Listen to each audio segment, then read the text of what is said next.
Though it's not physical death, it's the end. And we don't talk much. It's gonna take time, I think, and I didn't expect to cry. I think just because I'm a mom right now and dealing with teenagers, and paybacks are hell, I miss her, and yet she has to feel like, let's put it this way, I don't text her and say, hey, I'm in, oh, you are such a gentleman. Everybody look at this. This is like serious, gentleman. She is at home probably wondering where I'm at, what I'm doing. And I think she misses the road. I make up that she is struggling with, not being with me because we've been together more than we've not. So it's really strange to go about this professionally, that she's my mom, and we just don't talk. Why is that?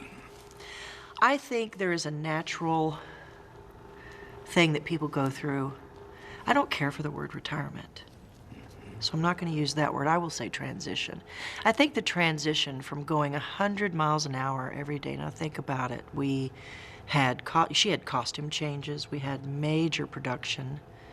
You go from being that center of attention, thousands and thousands of fans every night. I mean, we had 2 meet and greets, they were so big. Too many people, too much of a good thing, to sitting at home and listening to the silence has to be debilitating at times. And for her, she's so emotional and oh God, she loves a crowd. I think even more than I do sometimes because I'm very introverted, believe it or not. And I think we used to talk a lot about, Mom, you love this more than I do.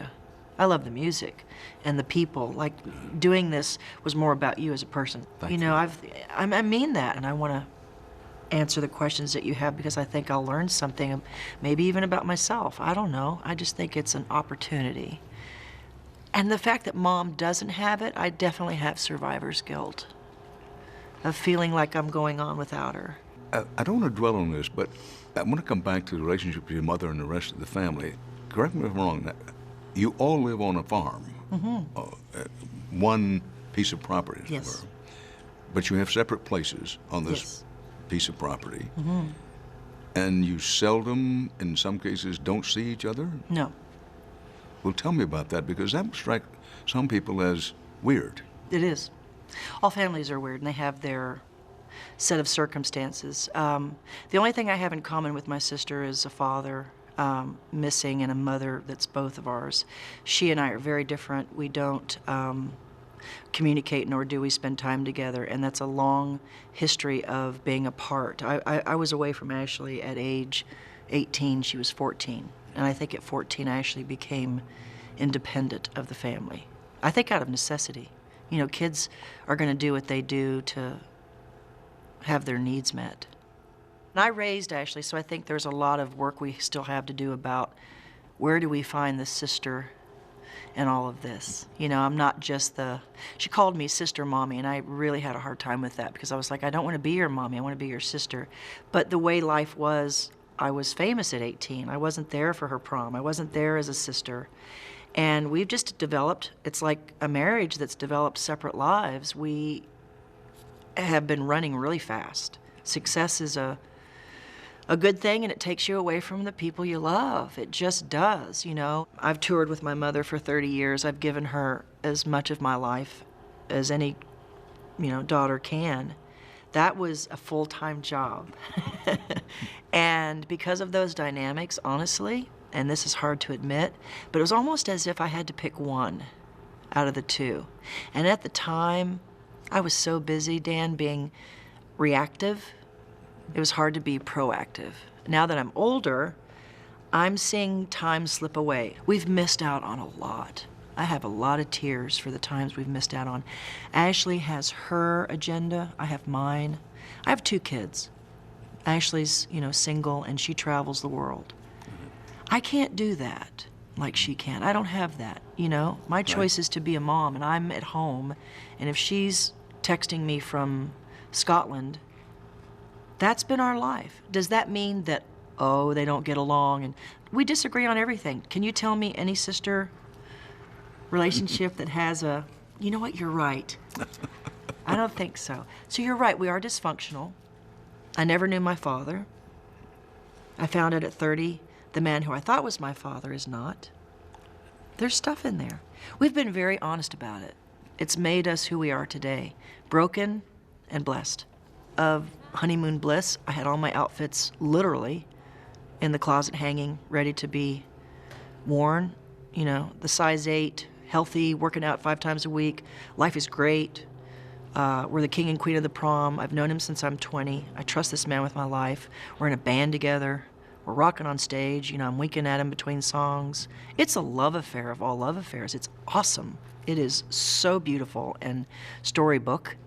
It's like a childhood sweetheart, you know, thing.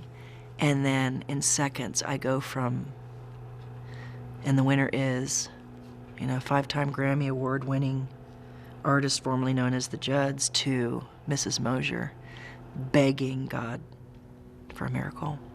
And from there, we stayed in hospitals. From there, we went home to a newly renovated house that is set up for physically challenged.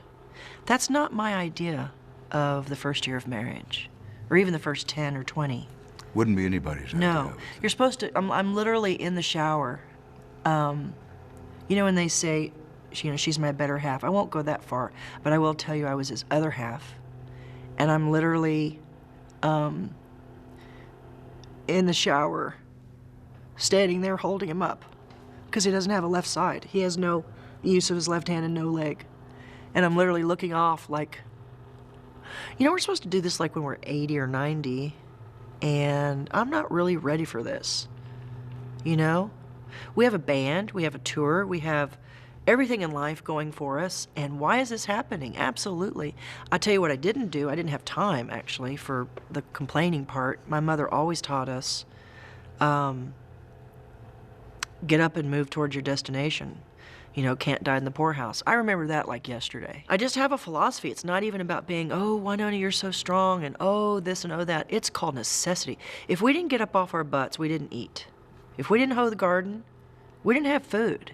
It's not like, oh, I'm such a believer. I'm so gonna, you know, overcome this. There's no song of strength. There is a begging God to meet me, you know, at the finish line. I'm just trying to make it happen to where this man was told he's never going to play again. And I'm like, I'm mad enough to square off with the devil and say, really? Wrong girl, wrong day. Is it good now or not yet? Beyond good. It's actually better. I don't, and this is really weird, I don't even see the missing leg. He is a stud on the ski slopes in Telluride for 4 days, skiing. He doesn't stop. He doesn't say no. He goes, it might take me a little longer, but he doesn't say, can't do that. He just does it, and it's amazing. I don't know how he does it, but he does. He's one of the most joyful people, and it's great at the right time. But I'm so, you know, emotional and spirit-filled. Sometimes he'll be like, just breathe. Don't tell me to just breathe. You have a better chance of baptizing a cat right now, Cactus.